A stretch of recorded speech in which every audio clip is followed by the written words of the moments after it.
Iginiit ni United States President Donald Trump na maaaring maging guardian of the Strait ang Estados Unidos. Anya, aakuin nila ang pagpapatakbo sa Strait of Hormuz pero maniningil sila ng 20% cargo fee sa mga barkong daraan sa waterway.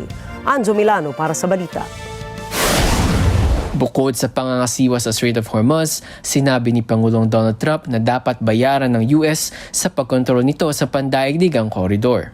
Well, we're taking over the strait. They have nothing, and we're gonna keep the strait, and we'll probably run it. We'll become the guardian of the strait. Maybe we'll call it the guardian angel of the strait, and we should be reimbursed for that. Isa sa mga pinag-aawayan ng US at Iran ang pagkontrol sa Strait of Hormuz, isang kritikal na ruta para sa pandaigdigang supply ng langis. Bunsod ng mahigpit na pagharang ng Iran sa naturang strait, sumirit ang presyo ng enerhiya sa buong mundo. We guarded it for nothing.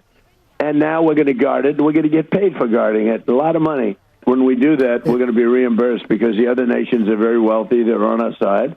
And we can't be expected to do that for nothing, unlike we had for many years. You know, we guarded the strait for 50 years more, and we never got paid for it.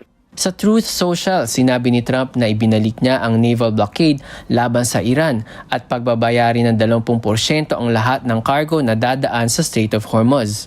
Anya, ito ay para sa pagtiyak ng seguridad sa waterway.